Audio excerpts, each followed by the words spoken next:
Moo and good afternoon, evening, morning. Who knows when you're listening to this?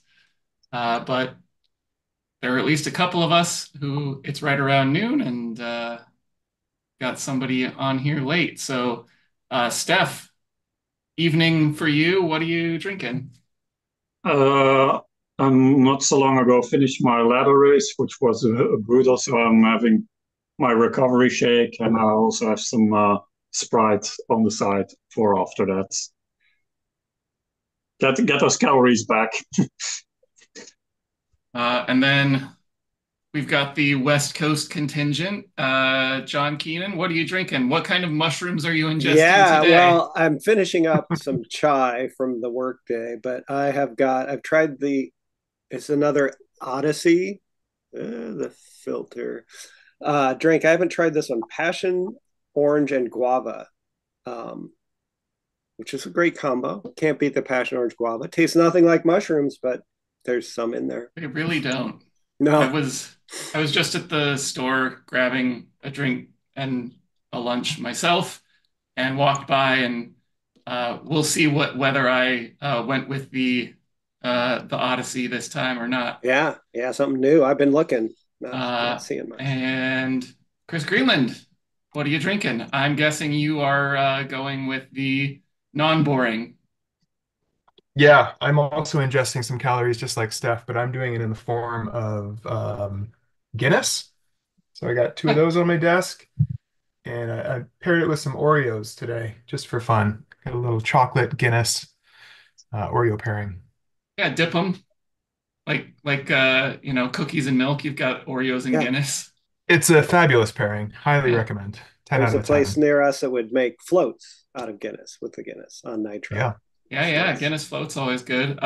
One of my favorite floats. There used to be this. I think that the company got discontinued, but Chris, you might know the Art of the Age or something. It was a brand they were in Philadelphia. Ooh, I Art don't in know the that. Age or Art of the Age, and they had a liquor that was called Root. That was a It was essentially root beer flavor, uh, but it was Mhm. like root tea, and it was what root beer developed from, but it was an 80 proof liquor. So anytime I knew that if I was making myself a root float, I was already I was I was bound to have a bad day the next day because I was already drunk enough that that seemed like a good idea. And then I went with 80 proof and a bunch of sugar. Wouldn't Um, wouldn't that just like do terrible things to the ice cream? 80 proof alcohol? no, No? you mix You it mix up. It it? was it Okay. was it was real good. I, That's I do awesome. Um, see it. Art in the Age Root Organic Liqueur. yeah, Hmm. real good. Huh. All right, so I've got a non-mushroom drink this week. I Oh, was well, I got to mix it up eventually. We don't want to seem like a one-note podcast. Um, so I was wandering around the the beverages aisle and was considering some of there was a Sour Patch Kids flavored energy drink and some really terrible looking energy drinks that I considered and maybe one of these coming weeks. But this week I went with a black lemon sparkling black tea. So it's black tea with lemon and black lemon, which is like a dried lemon, dried caramelized. Like you slow dehydrate it, and yeah, it's a interesting flavor. And then also have one of the Piña Picante Chelada Modelos that I can't remember if it was this flavor that I had the other week that Chris thought might have tomato in it. Doesn't. doesn't. Just juice and beer and chili peppers. So Infinitely better without tomato in it. yeah. Uh, and speaking of an interesting pairing, I thought you were going with tomato, but okay. Speaking of an interesting pairing, this week's Herd Summer Racing League is a doubleheader. So, Chris, you raced race one. What were the courses? What's the setup? How did it go? Yeah, so it's a double header, as you mentioned. First leg is on Glasgow Crit Reverse. Did I get that right? Hmm? Yeah, I I think think so. so. Four laps of that. Um, First time doing that course, so I had to like kind of mentally think about what we were doing on that. Did Yeah, not get a route badge. I thought we might get a route badge on that one. I was going to No? ask that. I have not raced it before, so I'd be interested to hear what you thought, the tactics and Um, how that got yeah. organized. The most interesting part I thought was like power up deployment. Hmm. Particularly on the what is that, the Clyde kicker reverse direction, Yeah. like where to pop feathers. Drafts were kind of no brainer, arrows were no brainer, but feathers was interesting. That one particularly. Yeah, so it's a Um, just Mhm. the route is a 3K loop, but 4 laps with a 1.2K lead in. So looks like it's about a would that be 13K, 13.2K race. Um, but yeah, the that Clyde kicker, you have a couple hundred meters at 7% as a lead in to the segment proper. Yeah, that was about to say that Um, the and then there's a flat segment for several, like a few hundred meters before kicking up to the line. Um, it is, I mean, we did the course design stuff last week, and this was one that I really wanted a finish uh, at that reverse Clyde kicker banner because that few hundred meters is a really interesting uh, panache inducing uh, climb, but I don't think this one finishes there, correct? Correct. Yep. You finish back on the, what is that, Champions Sprint? Yeah. Yeah. So Where you did you which get? descend. Where did Go you ahead. which is get power ups? Just at the banner, the champion sprint banner? Or did you get a power up at the top of the You get it Clyde at kicker yeah, you get reverse? it at the Clyde kicker as well. So you'll get two. And I ended up like for the feather, I was thinking about it and I kind of held on to it for that first initial ramp, like you were mentioning, and deployed it after that. And that gets you pay a little bit of price for having the feather while maybe going flat or 1 or 2 degrees downhill. But mentally, I think it makes up for it, like having it at the end when everybody's gassed and you're still holding a feather. So that was cool. yeah, I remember doing that course. I think what in one of the Z racing, but also we did that for the finale of uh, one of the ZRLs. It was the also a double feature where you do 5 laps of Glasgow normal and then 5 laps of Glasgow reverse, and that's indeed an interesting one with that steeper section before for the segment, then indeed that flatter rolly part with a bit of downhill, then downhill, and then that final section uphill to where you indeed deploy your power ups. Some people put it immediately when they go uphill before the segments, or either you do it there or you wait for that final kick up to the KOM banner. You can use it also therefore, but then you need to push it maybe on that section before that uphill section before the KOM starts. You might be in a bit of disadvantage if most people use their power ups there, so it's can be quite tactically. Wow, it looks like the winner was a Movistar team member. He he beat scorekeeper by 4 minutes. Whoa, Okay. wait, what? Yeah, I'm like, if I'm reading the results right, that's yeah. There was uh, somebody in between them, but Yeah. Wait, is that in A? Was the That well, that was everybody, but yeah, in the A there was a B guy in between them, but in oh, A there was a Samuel Brandland, huh. Swedish. It looks like the flag. Yeah, 4 minutes on scorekeeper, 5 minutes on Paul Evans, I'm and I'm not seeing that in race one. I see him in race two. Okay, oh, I'm maybe you're sorry, looking at you're race two. right. Got it. Yep, I've clicked on the wrong one. It's race two. Yeah, I was Yep. about to Yeah, I was say. like, About, when I had looked at it but, earlier, I was like, I think scorekeeper won race one. Yeah, sorry. uh, yeah, I can see it. I can see those differences. Although even 5 minutes on that we'll get to that second part. Even then, 5 minutes is quite impressive. Yeah. Yeah, never mind. Uh, yeah. So, any other tips on racing this one, Chris? You don't want to take any tips from me. I finished way down in the results. It was just hanging on for as long as possible. I would say lap traffic wasn't too much of a factor. We had some C's at some point. Um, I don't remember when the A's blew through us, but I'm sure they did. But regardless, it blows up when you hit the cloud kicker, and then just hang on as best you can, find the biggest group, claw back and do it again 4 times. Yeah, I was noticing that with the 3 minute difference in start time, so um, the finish times were all pretty well bunched up. So uh, the top Bs would have finished the race in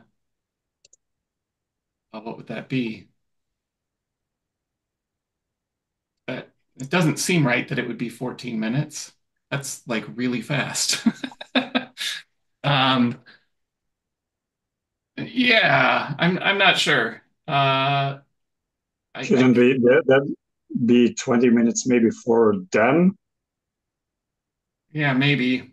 But I think it starts.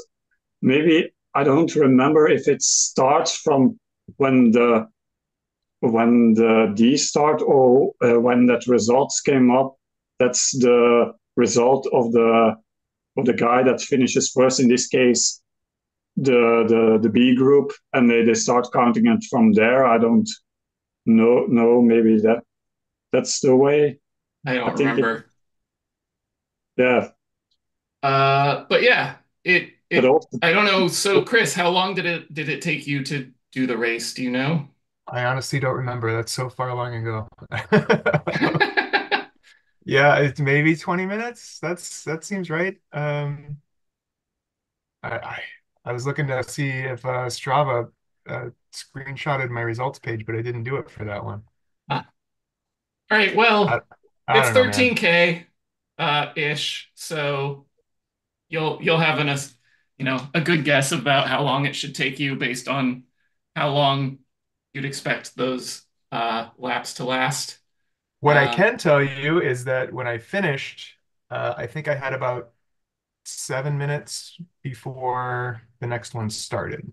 I think that was what the timer came up, if that helps. which Which, would mean which about uh 19 minutes. Mm. Well, so I'm having a hard time figuring out the math of all this. The Yeah, math ain't mathing is mathin'. hard. Um, but about 13 about 13K. What bike did you take? Tron? I uh, I took the new Canyon with the Mm. discs. Mm-hmm. I was already on it. I couldn't find a compelling reason to get off of it, so I just rode that. Net flat. Yeah, it's not Yeah. flat. technically, yeah. Might even be net downhill. Uh, Because Depends, maybe. I think that the pens are slightly above the finish line. So Hmm. um yeah, I think going full arrow is not a bad choice on this. There's those two, very short couple 100 meters of steep, but the rest of it is downhill or only slightly uphill or rolling. So yeah. And this was a scratch race. Both of Yeah, these are so scratch races. it is a pair of scratch races, and the so the first race starts with a 3 minute interval between your groups.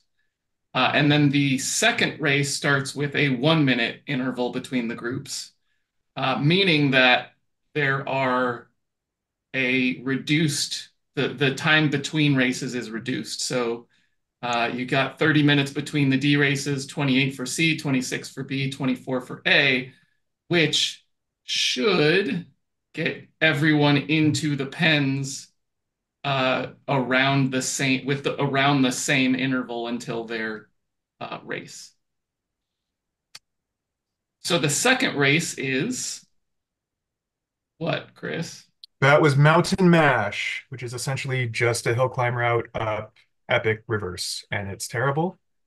Um, I'm guessing even more terrible after having just done a 20-minute hard effort race. yeah, after you spill your guts on the floor, you've got a few minutes to spin out the legs and hop back in the pen, switch bikes to a climber. And yeah, this is one of those, we talk about climbs and do you race them or pace them? And this is one, along with Innsbruck Reverse, that I definitely pace. You're consistently at gradients in the double digits, 10, 11% between those little downhill flat bits that are staggered all the way up. So for those sections, draft's a factor, but once the road tilts back up again, like I was going 6, 8, 9 kph. So draft isn't much, but being able to turn the legs over is more important. So I just stuck it at a consistent power and group headed my way to the top. I did notice that numbers were down between race 1 and race 2, or race A and race B. So attrition is a factor. Yeah, was about to say I see around 19 Bs finishing in race 1 and only 9 Bs finishing Huh. race 2. So Yep. So I finished last on the road in race 2, but I beat all the people who didn't show up. So take that. Yeah. Okay, yeah, it was Sam Brandlin that I got it. Yeah, he used to race in the I think ZRL uh whatever the Elite League was called. Hmm. yeah, yeah, if you're with Movistar, that's indeed about a minute on scorekeeper it seems, and 50 seconds on the second one, but you have to count a minute extra because he was a B. Yeah, malts. Yeah, I mean, I think that the difference there might be that he only hopped in for that one race, so he got to do a Yeah. fresh, Yeah, whatever, 14-minute effort. true. So this is a 6K route. You leave from the jungle pens and head down toward the Epic KOM, but you don't get to the base of the Epic KOM. You reach the intersection where the bypass starts, and you turn right up the KOM. It's the KOM reverse, but you don't do the whole KOM. Yeah, So you start at like, let's call it 75, 80 meters above sea level here, and you climb up to almost 400. Um, and yeah, I think this is this is, as Chris said, going to suck yeah, after you've already just done a pretty much all out 20 minutes. This is a really mean pair of races, um, because it is like two all out 20-minute efforts, or on that, on that order of magnitude, yeah, um, which is like doing one all out 20 minutes is hard enough to recover from, but getting 5 to 10 minutes in between and then doing it all again is going to be rough. Uh, I'm deciding whether or not I feel sick right now and don't need to do it this weekend. Yeah. You have any PTO saved up? Like, what was about to say that that's like the the exam we did a while ago with 2 or 3 times grade. You can see it like that, but with a couple of minutes in between. But yeah, that's a brutal pairing, and indeed that climb you have like a kilometer downhill from the fence, and it's like it starts straight away.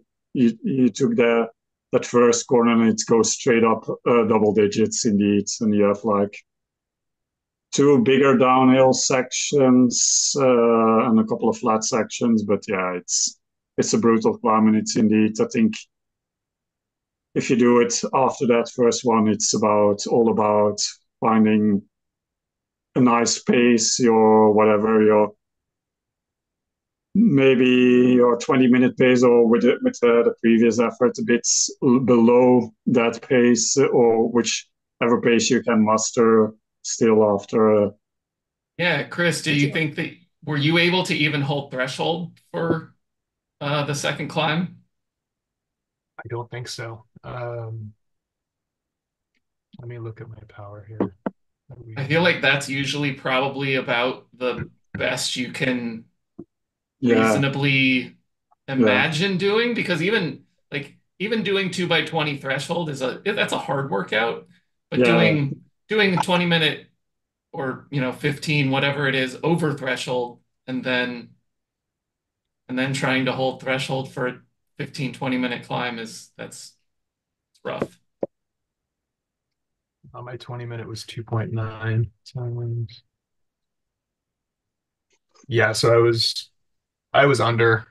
Yeah. But I mean that factors in. There was a point in the middle there for maybe 1.5 of those ramps where Mark John came by, and I was able to. He generously offered up his wheel. Full credit to Mark. Thank you for that. So I was able to tuck on just for a little bit. Then I had to let him go because he was getting chased down from behind. And there was a point on probably the upper slopes where I just packed it in a little bit. Just doing 220. I think there was no chance of me closing down the gap to the front. I had nobody coming up behind, so I, I think, but I just didn't have the motivation then. Yeah, shout out to Mark John. I've had him do the same thing in a climber's gambit where he was like, "Hey, do you like not even because I was gonna get a draft, but just like, hey, do you want me to like pace you up this climb? Like what pace do you want to hold on this? And like just try and hold the wheel." Yeah, little carrot. Yeah. So maybe I missed it in the Facebook post, but I'm assuming we have to do these consecutive. Like we can't do race one and then wait till tomorrow to do the second one. I don't know that that's true. Yeah, I I don't think either. I think that like Chris That's the often, intent. yeah, I think like Chris will often say, be reasonable about how you Yeah, come on, man. Come on, race John. these. You're better than that. I'm just asking for a friend. Asking for a friend. I'll do them both tonight if I yeah. can, assuming I'm I alive. think somebody asked that same question in one of the posts Maritime did on the Facebook group. Hmm. But yeah, technically they are considered both separate for the general classification. The Right. race is 6 and 7, and you only have I think it's best out of 5 out of 7. So technically, Yes. you could skip one or both if you've done 5 races already. So Yeah, I do think that it will count if you do them, even different Over the days. weekend. Yeah. But I think part of the allure of the herd is doing dumb stuff. You're only yeah, cheating yourself. in spirit of climbers gambit, just the way to do them. Yeah. Continue one after another. That's a good segue. Yeah, so Climbers Gambit, what do we got? What do we got on tap this week, Chris? Talk about HBR first. Oh yeah, that's a good point. Oh, Uh, so It's yeah, herd beginner Fan racing. Flat, Steph, what do we got? Fan Flats for this week. And if I recall correctly, I think it was, I have to look it up. I've got It it. was, 2 laps it was, for those with Zwift Racing score below 250. I think that's So that's the the two. lowest 2 groups. Yeah, yeah, And then 3 laps for the 3 groups above. So, and this week the highest racing score in the like highest category is 475. I don't know if yeah. they're still calibrating that or if that has been where the cutoff That, has that been. I think that's been there for a couple of weeks now, to one or two the previous weeks. But yeah, the course, yeah, there's not much to say. You have a big lead in of about 5 kilometers. So basically, and then you have the Fan Flats loop is about five Also kilometers. 5, yeah. Like so, basically, depending how you see it, it's about then a 15 or a 20K race, depending on your category, and it's basically flat. There's one section of a couple of percent, but it's negligible. I think, yeah, fastest thing you got, fastest area you got, and basically wait for a sprint. I don't think there's, especially in a non-team race, there's not much you can do as an individual to keep, unless you're super strong and can ride away. But I think it's basically prepare for a sprint, and it's the finish is after the roundabout, and don't know how long that section is, but usually they start about round probably around the start of that sprint banner, but the sprint segment. Is by the roundabout, do you mean the No, no, hairpin? no, no, no, no, no, about the the the U-turn. I mean, Yeah, sorry, yeah, yeah. uh, sorry, Yeah, because I roundabout. was like, there is a roundabout coming the other direction. So, Yeah, I was about to say the roundabout is the other direction indeed, but yep. Yeah, it's a if you go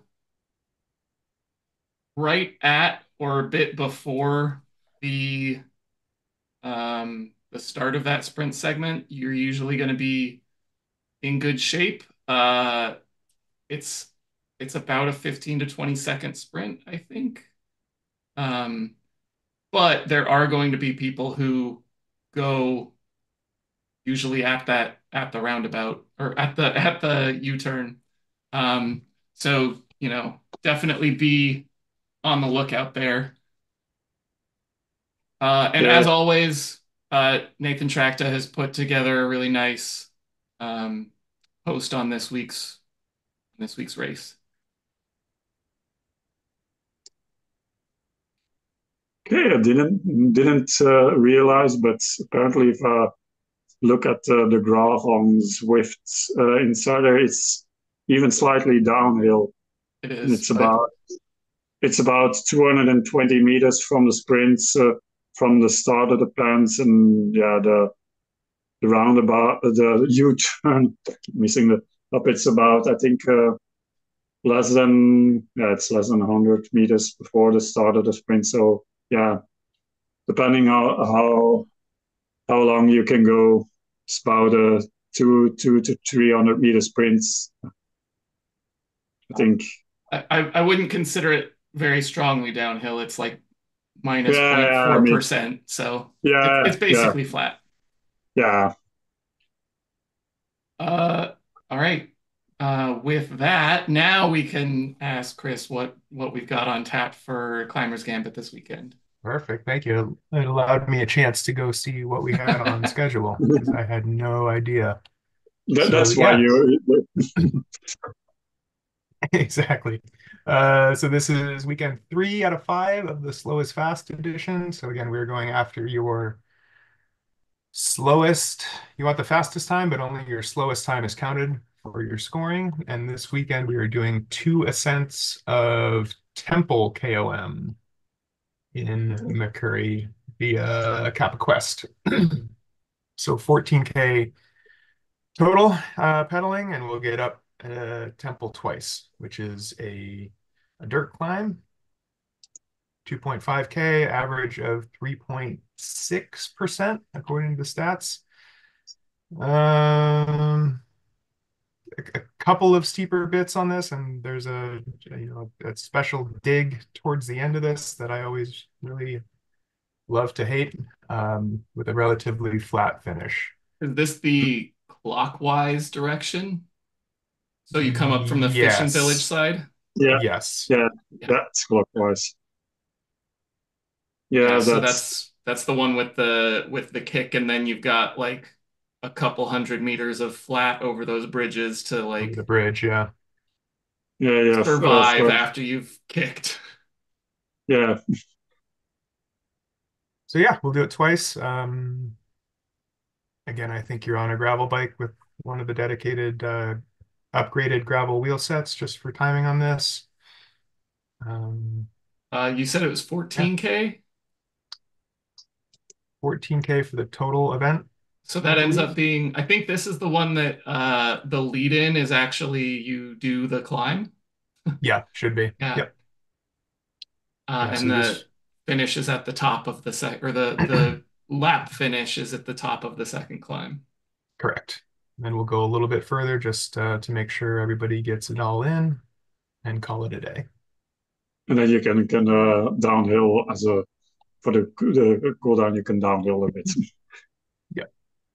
And if you're really feeling like it, you can downhill to the castle and then turn left and downhill the rest of the way, and then maybe turn and go down to all the way to Rikazi. Just get those free Ks in at the end of this. You can basically do the rever the the tree to C Yeah. route in reverse. Yep. Not your full suggestion because otherwise you have to go up Cheezer again. But At least get down to the water. Yeah. yeah, All right, great. yeah, I sure. think what's your suggestion on bike choice here? He said gravel, I think. I think Yeah, you're I on think gravel, right? gravel. Crux, Yeah. is that still the lightest I gravel think bike that, yeah, Yeah, time Crux with one purposes? of the gravel wheel sets. Yeah, I think that's the way to go. Cool. We still, I mean, correct me if I'm wrong, we still don't know week to week what the mountain goats is going to be. I think Matt just fills it in on probably Sunday, whatever route he deems fit for mountain to go. It's same for bullseye. Yeah. Uh, which leaves us with Stampede, which did get a last minute switch. Alan Richardson did just post in Yeah, the Herd Racing League that we will be doing, I think it's still the same distance. It might still be the same 10.2K. Let me yeah, make yeah. sure. It's in the top 3 laps of Glasgow reverse. So if you're not done with No, HSRL, so it's not Glasgow reverse anymore. It is okay, now Glasgow forward, but it is still 3 laps. okay, Yeah. So the course got switched because Glasgow reverse isn't available for us to choose as a route. So we get the forward direction, but you get to go up the Clyde Kicker 3 times in a time trial. So that'll be a fun little exercise to figure out how to pace that. Um, Definitely still go with your fastest, Aero TT, because most of this course is still flat. Well, not flat, but there's a lot of rolling, but it's net flat. Great. Um, so we So still your fastest TT, not one of the more all-roundy types. I mean, I don't think that you're honestly, I don't think your TT bike choice is going to make that much of a difference in terms of what your overall time is going to be on this. Um, I would just go with the fastest aero TT bike. But Yeah, um, if you because I know you have are the on the slower end, like if you're in D, like maybe that's an argument to take something with that's lighter and maybe even not go with the discs. yeah, that's why I was suggesting maybe if you know your full power, you can go like the full arrow with if you're high enough level with the KDEX, but maybe something like I don't know, Savello P5 or one of those slightly lighter weights TT bikes, and indeed some non-disc wheels. But yeah, I think on a maybe 10K with the amount that it rolls up and down, and so the down is going to be heavily weighted toward the yeah, faster. I don't think there's going to be more than a couple seconds in it either way. okay. Yeah. No, but yeah, it's indeed, and I haven't done a TT in a while, but it's indeed an interesting course because it's yeah, you have that Clyde kicker. The only part for that is a couple of 100 meters before the actual lap banner. You have a small uphill, but yeah, it's interesting for pacing. Uh, all right, so that's the week in herd racing. We don't yet have a schedule fully locked in for the next series of HSRL. But We see, just as, we've seen a draft of it, yeah, of mostly a draft. just as a preview, it's looking like we're likely to have an ITT as week one. A 10-mile ITT on Lock Loop is what we've got as the preliminary race for next week. I like the mixing it up of styles, the ITT, the scratch race, the points race. Mixing it up. Yeah, It makes it gives you some variety that you can stay in one thing, go for the GC, and still race different kinds of races. and now with the addition of the like tiny race as a part of the series as well, like Yeah.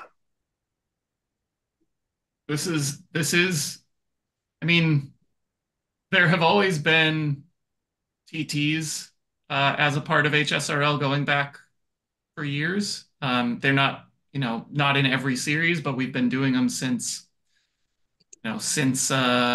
Bologna was added back in, Mm. what was that, 2019. Um, but it is nice to have a consistent rotation of things rather than it's always the exact, the same style of race week to week. I know that there's some people who are like, yeah, but what I liked about HSRL was that you get the like for the points races, it's FTS only, and Mm-hmm, but mm-hmm. yeah, I think that it's nice to mix it up. Um, It gives us the advantage because all of the people who haven't read the directions are even less clued in, thinking, "Oh, this is this HSRL. It's this points race thing. I'll just race it like that." I mean, Also, they put a mini climbers gambit into the new schedule. One of the tiny points races on City Square. That's fun. But yeah, so I haven't done any of the races, but yeah, it's I think it seems fun with the mixing up with FAL, then the FTS on this series with mostly a longer segment or with last week, I think, with the lab banner in Crit City.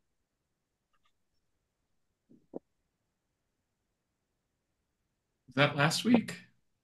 Or the week before Yeah. that. I can't remember. Yeah.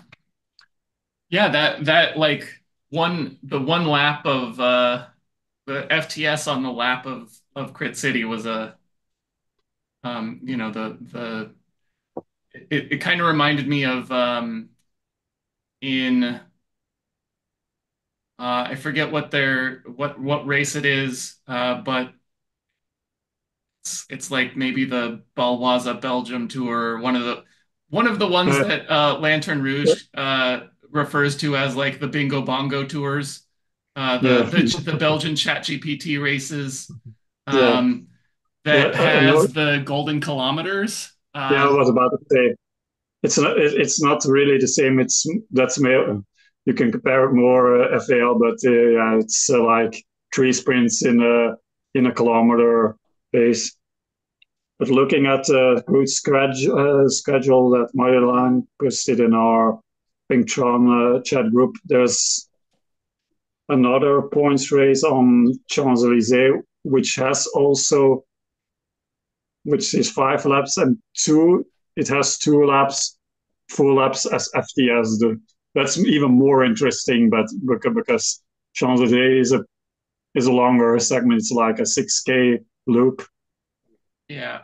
Let's wait till we get a better sense of what the final series looks like before we you know spoil it all. I'm sure by next week we'll have a schedule and we can talk about what the Yeah, series looks like. Yeah, I'm hoping yeah. she keeps the Madison in there because I just watched that on the Olympics and have no idea what was going on in that race. That is the craziest race format I've ever seen. Yeah, Was that we talked about that last week, right? The Yeah, it yeah, was 100 laps. There's two yeah, people. They yeah, fling each other around. There's the tens laps count extra, and you can lap the yeah, field. And yeah. there's I, a lot going I, I know on. I know it a bit better because here in at least in Belgium, but also around Europe, you have these 6 days, and they're quite prominent in there. Like the Mm. Madison, those point races are pretty common there. So I don't know all the point structure, but for me, it's not weird having those like tagging of riders with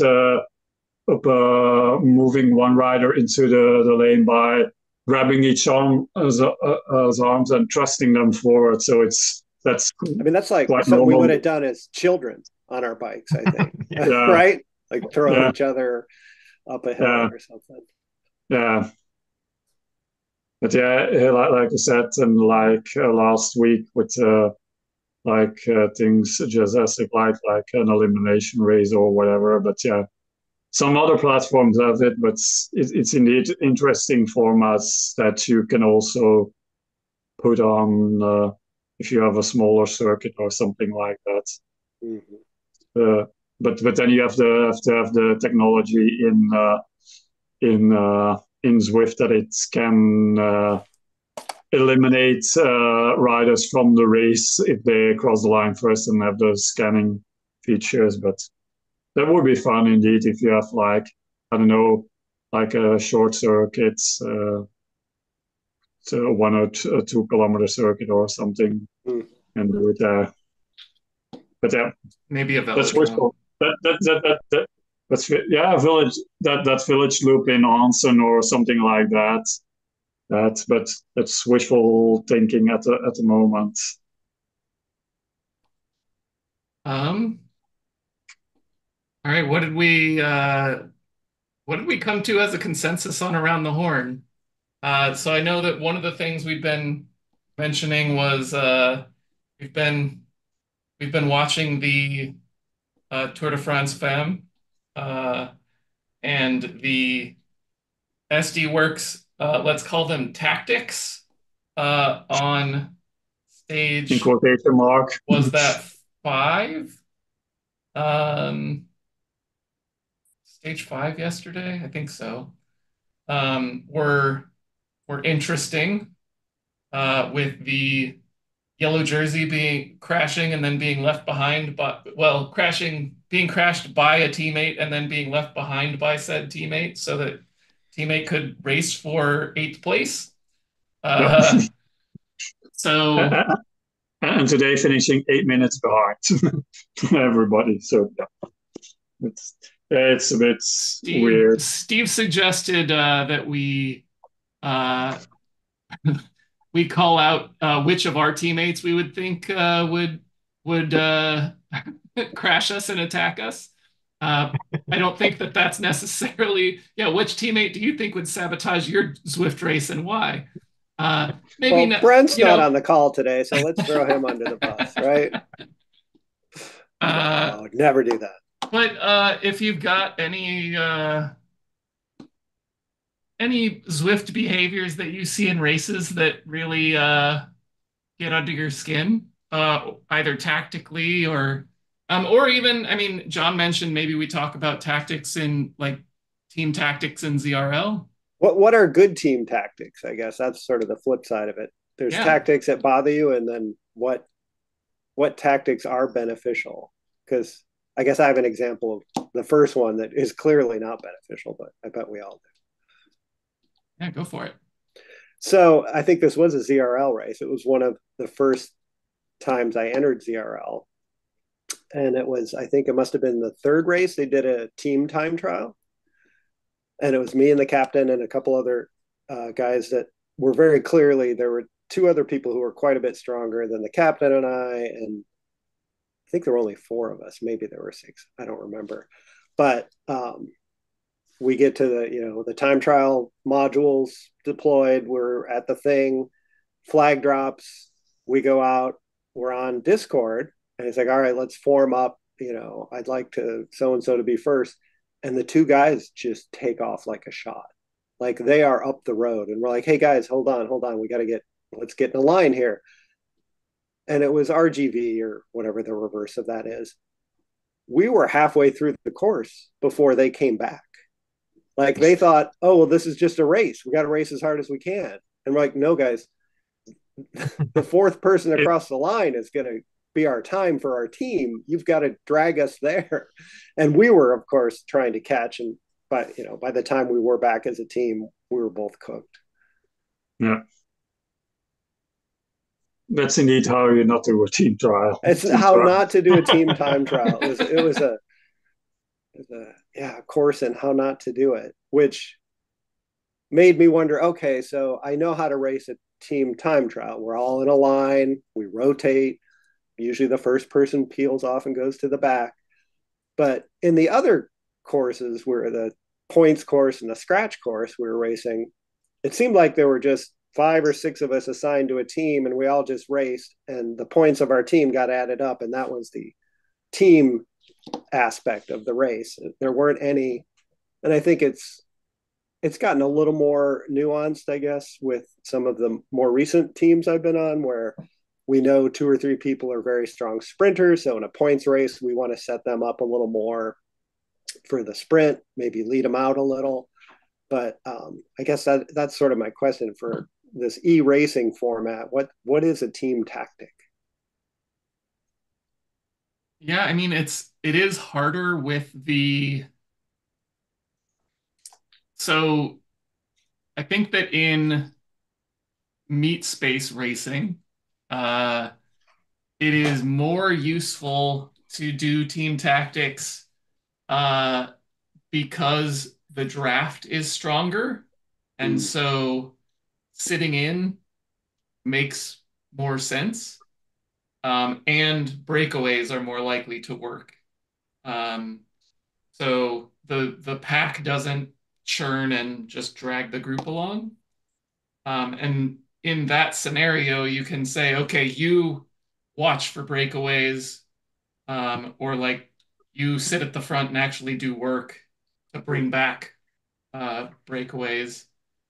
Um, but it's yeah, I have seen things work a few times where maybe one of your less strong riders uh does uh kind of sacrifice their race a bit by, attacking early. Um, and then maybe that creates a split, and then your stronger rider gets into a better group earlier in the race. Um, but I mean, in terms of sabotaging someone else's race, like honestly, I would love to sabotage one of my other riders' race by saying like, "Hey, get on the front for me. I know I can win this race. Go do some work for me." But like, to your point, like because Zwift is the way that it is, it doesn't actually feel good to just be like, "I know I'm gonna do well, so like, go set a pace on the front." Yeah, nobody joins a team to be the domestique, right? No, Like we don't have a designated uh, GC contender. We don't like, and I wonder if part of it too is like, even though we're on, say, a category C or a category B, whatever your category is, it's still kind of a broad range. There's Yeah. riders much stronger and much weaker relative, even on within your own team. So, and I mean, it is at the end of the day, we're all beer league racers. yeah, Yeah. right, right. So saying like, "Hey, go do work for me, so that I can do well in this beer league race," is Comes off a little pompous. yeah. I do think that so the times that I have seen it work are when you keep in contact with your teammates over Discord about what the gaps are and make sure that so if you're in a group ahead and you know that you've got a rider behind that could do well in something coming up if they get back into the group, and say it's like a 10-second gap, 10-15 second gap, and you just sit on, you say like, I'm not doing work, uh, because I want that rider behind to get back. Mhm. And that, I mean, Yeah. that has happened. That happens, I think, regularly. Yeah. Even to the point where you can drop back a little bit and help compress that gap, maybe bridge that rider back. It's been a few seasons since I've done ZRL. So one of the things I remember is just to your point, like it's just such a big mass of virtual cyclists that it's tough to carve out any distinct tactics that end up really mattering. That's why ladder league is so fun because it's very much everything's Yeah. magnified. But one time I do remember it working. This was back in the days when if it's a course where you've got like an after party course, like you're doing a series of, flatlands punctuated by a hill at the end, that's where it's, essentially down to the heavier folks to keep your climber in contention or in contact with the main group and then spring him or her for the finish. And think it back to like Innsbruck after party. We did that with Joel Shattuck back in the days, the old Bidets group, where we kept him in the group or bridged him back when we needed to, and then he just went nuts on the climb and finished really well. So that was rewarding to see that come to fruition. Yeah, and sometimes works. I remember my first season as in ZRL. I started as a DE. One of the first races, I think the second race I did was a points race on Macquarie 40, I think, not a full lap for us Ds, but yeah, I was up with the front group, but I know behind there were two guys. One of them was a better sprinter, and I can hear them on Discord. That one guy was saying to the other, "I will lead you out for that sprint." So to maximize the FTS points for that rider, so we could get enough points. So there's definitely some communication, but sometimes like I moved up during that. During those between series up to halfway through that first season, I moved up to C, then I changed to my different team, and yeah, that was a low C. So then, with like I said, with a broader grab, I was mainly at the back, just surviving not to come last. So yeah, it's kind of difficult, and that's indeed why I'm still with the upcoming ZRL. I'm still not sure about thinking about. I don't know if I will do it. I'm a captain of a ladder team, and I enjoy those way more because, like I said, you have everybody of your team can have an impact of the race and can can potentially be the decider for your team winning. Because like 2 days ago we won with 28-27, which is the lowest difference you can get, and it can be like a couple of guys outsprinted one rider of theirs. So if one of those lost their sprint to the other team, they would have won. So that's a bigger impact, and there the team can everybody on your team can attribute to the overall victory more, I think, than a ZRL, or sometimes it can be because sometimes I see that on ZRLs, it's usually sometimes one or two people of your entire team that basically gives your team the points for your team. So it's maybe less impactful for your being part of a team, but yeah, it depends. I think the ladder league definitely gives you an opportunity to race the one you're with, right? I mean, I've had several of them where I was either last or second from last, and there was somebody right next to me, so I could race that one person, and that made it interesting to me. You Yeah, could sort of figure out, okay, this person's a little heavier, and there's a climb before the finish, so maybe I need to just launch it way before we get up to that, and so I think it is a little more interesting. I mean, I did have an experience in the last HSRL where I thought, oh, this is great. The two other riders I'm with, and we're maybe 30 seconds off the front C group. And he's like, I get a direct message on Companion. He's like, oh, can you take a turn on a pole? And so I'm like, oh, this person's actually organized and like has tactics. I'll jump in there. And so I take a turn, and then he takes a turn, and the other person wasn't sort of engaging. They didn't have Companion app on. And we're pushing pretty hard. I think we got it down to maybe 10 or 12 seconds behind the group in front of us.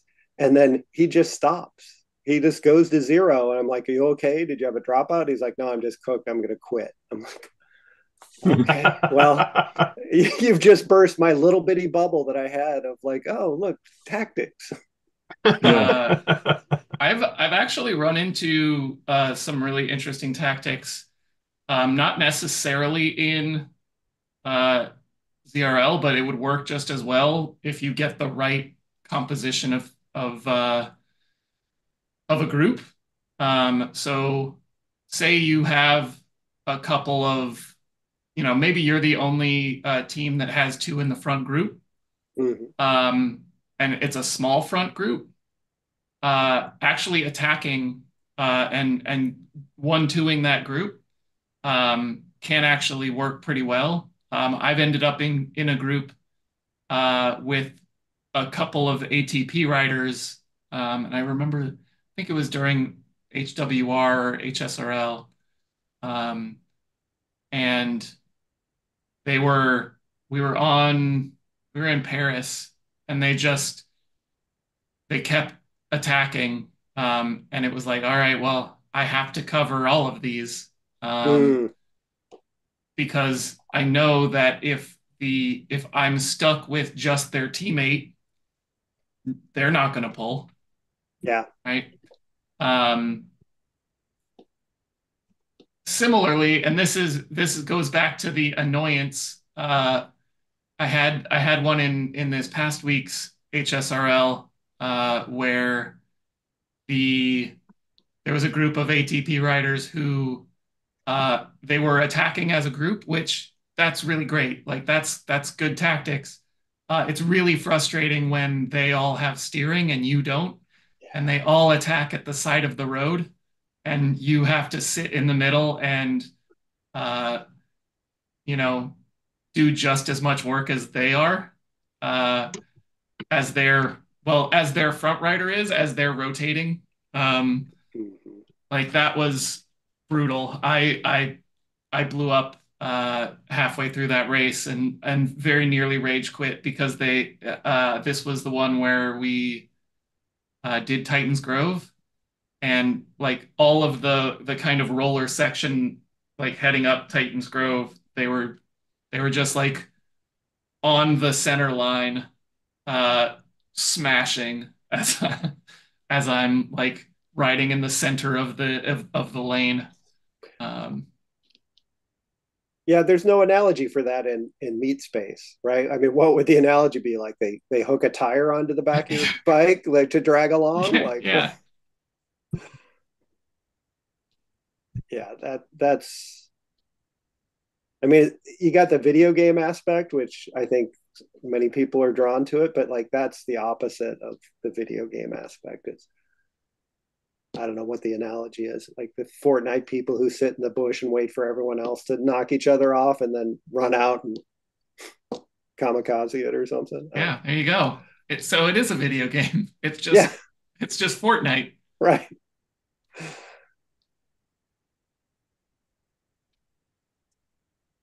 We got any other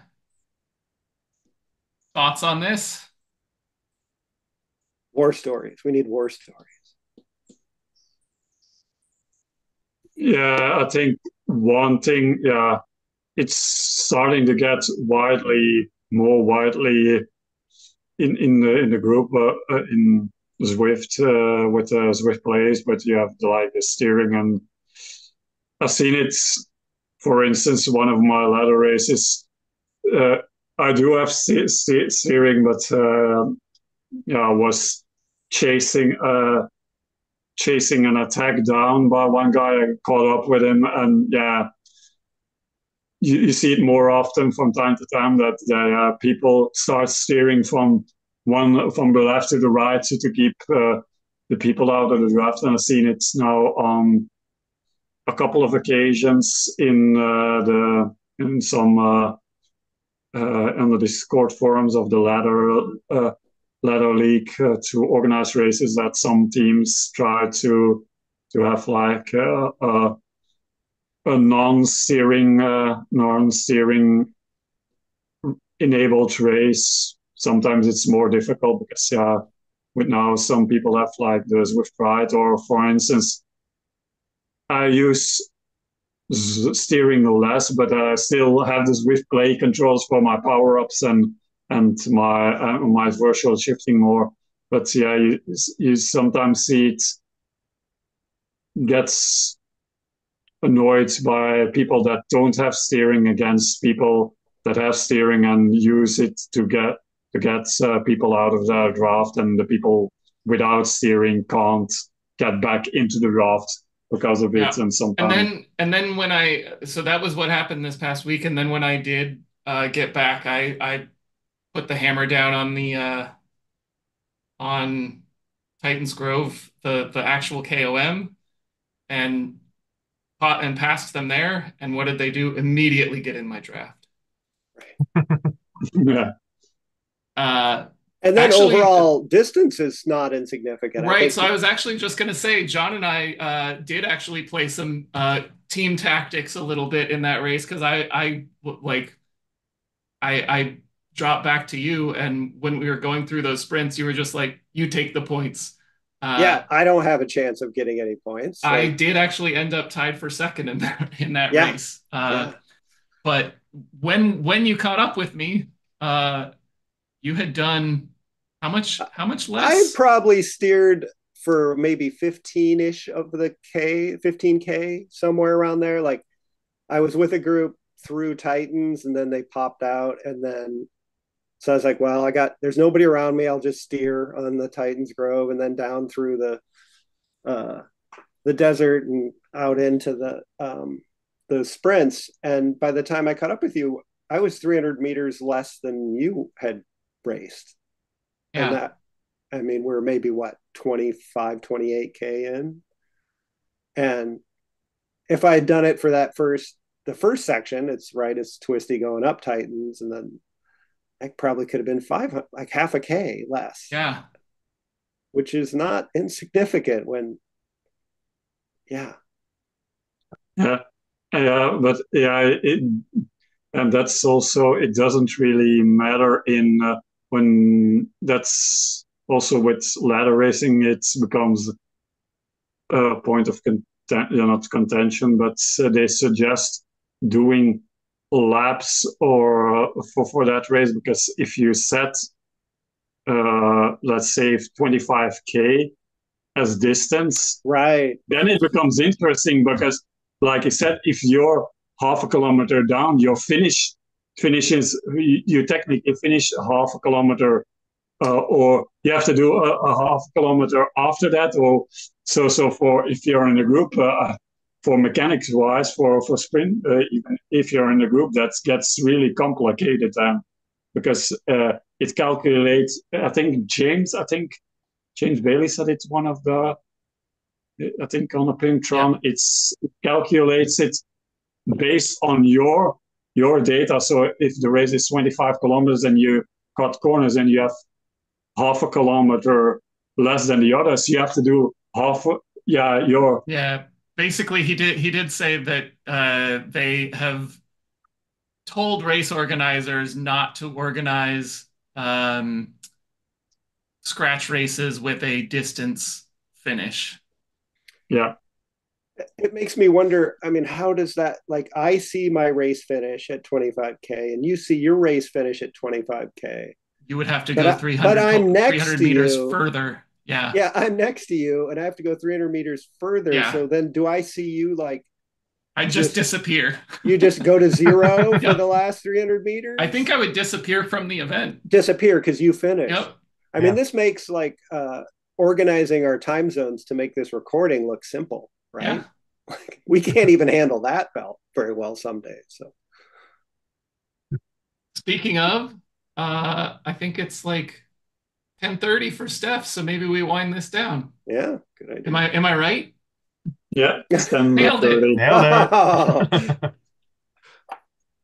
All right. With that, thank you to Steph Etienne. Thanks to John Keenan. Thanks to Chris Greenland. And we will talk to you next week. Night. Bye. Good night.